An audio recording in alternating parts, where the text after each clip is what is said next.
Welcome to the Candidates and Chess.com's coverage. My name is Grandmaster, well it's not, but it's Simon Williams, or Ginger Gem. Grandmaster Simon Williams, and I'm going to be showing you our pick, Chess.com, and my picks game of the day, Giri versus Nepo. What an exciting game we have here. Now, Giri with the white pieces, who's known as a bit of a draw master, plays the English opening, but all of a sudden comes up with a very aggressive variation. He plays a line where white often sacrifices the pawn on c4. Now, anyone who thought Giri would come into this Candidates Tournament with ideas of drawing every game, as he might have done last year, you're wrong. He's come in to win a game. Did I say a game? Every game. And Nepo's up for the challenge as well. He plays queen to b6, and this is entering into a little bit of a theoretical battle. Giri was very well prepared for this battle. This move, knight b5, threatens to put the knight into d6, which is a major hole in black's position. Black plays knight e5, defending that one and threatening c4. So it's already getting quite tactical. Bishop f4 played, again a very sharp move, and this allows knight g4, be careful about f2, e3, and now a6. The tactics are coming, and both sides are obviously prepared this line beforehand. White clearly can't retreat the knight on b5. If he retreats the knight now, why has he put the knight there in the first place? So he plays h3. There's a capture of both knights, and now knight takes c4. Black wins this pawn. Now, again, these tournaments are all about the team of workers you have behind you. Who's got the best guys behind you preparing your variations, and how good you are at the board, what nerves you have, how are you going to play, what's your state of mind. Giri's coming in here saying, I'm sacrificing a pawn. I'm coming at you, Nepo. I'm here to win the candidates. Nepo's saying, Giri, you might be coming at me, but I'm here. I'm here. You can throw your kitchen sink at me, put it in my face. I'm still going to cope with it. The first new move is now seen, rook to c1. The white rook takes control of the open file, but black is a pawn up and he can take on b2. So Giri is playing like Macau Tao. Come on, Giri. But Nepo is the Russian with the face mask. I call him Bane. I call him Bane the Indestructible. He plays d5. He takes the center. I have a pawn, Giri. I take the center. Sorry about my bad accent. And this is a very nice move. Basically, black, Nepo is saying, okay, you sacked a pawn. I have a very nice formation, and you will not break me down. b3 now played. By the way, if knight takes b2, what would white play here? Queen to b3. And this actually traps that knight, and white can take that pawn back with major threats on the dark squares, with that knight potentially jumping in to those two squares. So instead of taking that, d5, b3 was played, and now it's Nepo's chance to shine. This is all new stuff for Nepo. Nepo's never faced this variation before. Giri has prepared this. We can tell by the clock times. He spent no time on his clock getting to this position. He's played very quickly, very confidently. And is Nepo up to the challenge? Yes, he is. Whenever you play a pawn move, it weakens certain squares. This move b3 weakens the dark squares, the dark side. And after bishop b4, Nepo says, okay, I'm going to take the initiative. You can win my piece, but after rook a3, I'm coming at you. But still, Giri plays very quickly with bishop e5, defending the threat on c3. f6, bishop d4, queen a5, increasing the pressure here. And it was quite interesting. Around this moment in time, observers, even very high-class observers, Chess.com had, I mean, come on, if you haven't checked out the live commentary at Chess.com, what on earth are you doing? Anand, Hess, everyone is there. Danny Wrench will be there. They're all going to be there. And around here, computers, if you let them run, were saying, well, why did Giri play this? Because black, according to the computer, is better. But then, if you let this position roll for a little bit longer on a deeper computer, it says maybe it's equal. Maybe actually white's better. And it's very interesting. Giri must have had this position in his preparation, but I think he forgot what his computer said. He went bishop e2, bishop takes c3, rook takes c3, rook takes c3, and now his idea was king to f1. Not taking the rook back on c3, but sacrificing the exchange to get some fantastic play. Giri is trying to get play on the h-file. He can always take this rook, but he wants to blow up the center by taking on d5. Maybe the bishop will come to d3, hitting the king side. g5 might come, another blow. So Nepo here is thinking, right, well, Giri's coming at me with these moves. And now he plays b4. And he basically says, have my rook, have my rook.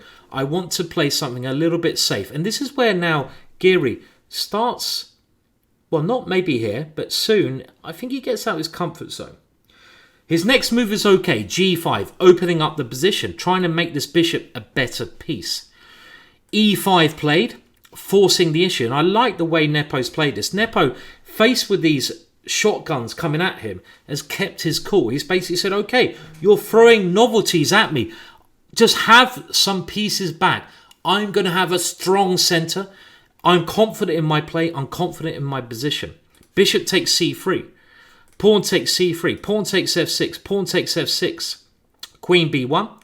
Attacking h7. Maybe a more natural move here would have been pawn takes d5. And this way, white certainly has compensation. If we count the pawns, it's equal at the moment. Black should therefore probably take on a2, but white's king is very safe on g2. And white has a very nice passed d-pawn. With something like queen d3 occurring, I think this is what the computer would have said. And white here probably has the better chances. It's all about king safety. The king here is safe on g2. The black king, not so safe. So queen b1 played. Not the best move. Queen c7. And here, queen d3. And this is where Giri starts to go wrong. He gets a bit too defensive. It hasn't quite worked the way he planned because Nepo's played brilliantly. And he's thinking, okay, I'm going defensive. I want to now. It hasn't worked. I'm trying to liquidate. And with queen d3, he's basically saying, okay, if you take here, I can get an ending. We'll go for a draw. As Robert Hess pointed out in the live commentary, and do check it out tomorrow, rook to h4 instead of queen d3 would have been a very clever move. Why is not Robert Hess playing this tournament? I don't know. And this move protects c4. It also stops black playing d4. And the king can come to g2. And what is black doing with his king? So this move would have been extremely clever. Let's all give Robert a little bit of a round of applause there for that move. After queen d3, now Nepo takes control. And this next move is fantastic. b5. Brilliant. And the idea of this is to get a passed pawn on the c file. After some move like pawn takes either of these pawns, this pawn or this pawn, black would be winning by c2. Give me another queen. One's not enough. I want two. So Giri now has to play queen takes c3. And after b takes c3, look at this fantastic pawn mass. This is like the coronavirus coming at you in mass. No, sorry, I didn't mean that. I don't mean it. I'm going to forget about the coronavirus. Let's just leave it. Onto the chess. It's like a mass of force coming at you in the middle of the board. They're all working together, connecting with each other. And if black can just consolidate the king and go d4 at the right moment, black will be winning. e4, a good try.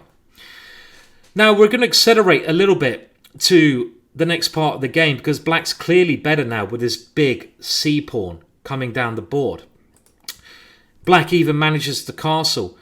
And after bishop takes c4, this again is a little bit trying to clarify the issue. white should have probably just kind of sat here and just waited and see if black can push this pawn forwards. Bishop c4 is natural, but you're walking into a major pin on the c file. And after king g7, avoiding any checks on e6, this pin is very dangerous. Giri's idea is as such. He goes queen b3, rook b8. No, you're not escaping, Giri. If the queen comes back, rook c8 will win this bishop. So Giri's idea after rook b8 is again to simplify the position by playing bishop e6 and get to this ending. Bishop and rook versus the queen. Now, one thing I learned in kindergarten, we didn't have that in England, we had primary school, is a queen is better than a rook and bishop. Or a rook or a bishop. And that is now proven in this position. But what the factor is here is the pawn majority. Black has 3 pawns versus 2 on the king side. And these 3 pawns are extremely strong coming forwards. They can create a passed pawn by going f4 or h4. This pawn on a2 is irrelevant. It doesn't have enough time to push. So Nepo now plays, I think, fantastically. Giri's idea is to get a blockade. He's hoping to stop the pawns and use his rook just to blockade the position. So let's go forwards into the ending and we get to the next critical moment. After a little bit of dancing around, they're both trying to move their pieces. e4 is threatening e3. And you can see the pawn majority, this move is aimed to break up the structure here. So Giri gives a couple of checks, threatens the queen. And now a big decision will come up for Giri. h4, lovely move this one. The point of this move is that black gives up a pawn, but now he has 2 versus 1. And this is what you need to do. You need to create passed pawns in the ending. With f4 and e3 coming, black is doing just that. So what should Giri do here? Well, he doesn't have much opportunities because this is going to win the game. He has to try now to create this blockade. So he gives up his bishop on d1. And here he's trying to just go rook g3 and keep a force field on this 3rd rank, saying, "You will not pass. I am Gandalf. This is my bridge. You will not pass."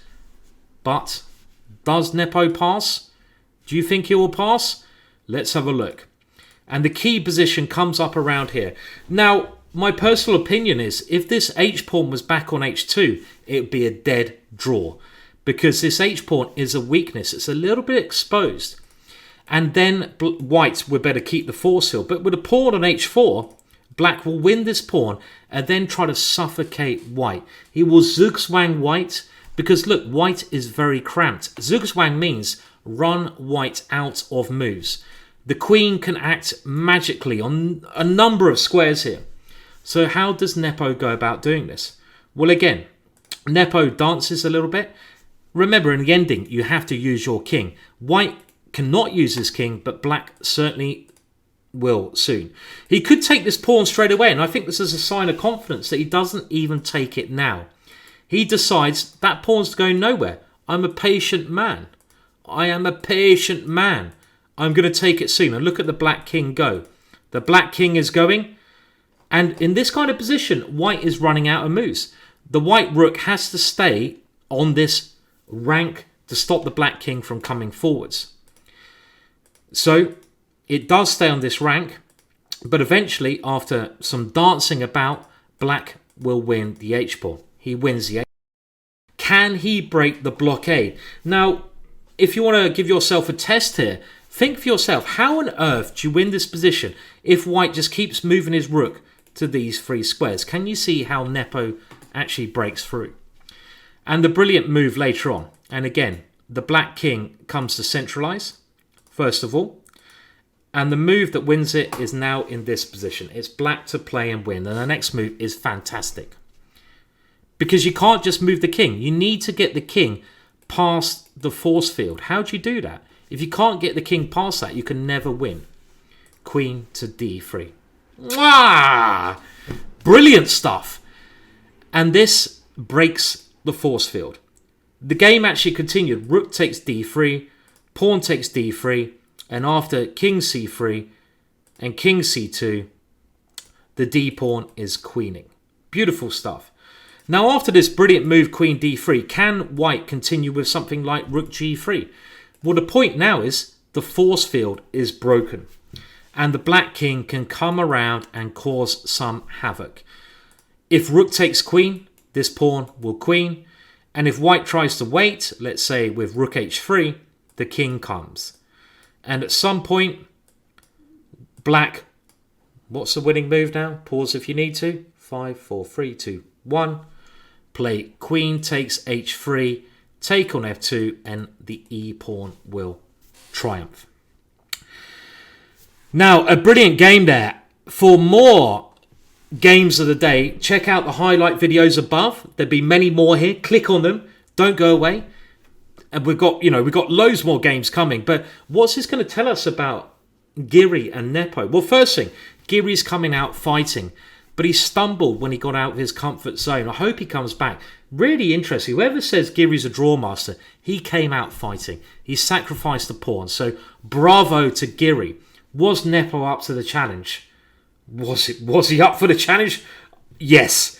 Nepo played fantastically. He was my outside bet to win this whole thing. It's in Russia. It's his home country. He's comfortable. He's got his face mask. He didn't even shake Karpov's hand. He's ready to rock and roll. Watch out for Nepo.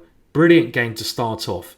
And there's going to be more to come. Subscribe and like this video, and maybe I'll come back more with Game of the Day. Thank you very much for watching. Goodbye. Stay safe at this difficult time, and hopefully I'll see you again soon.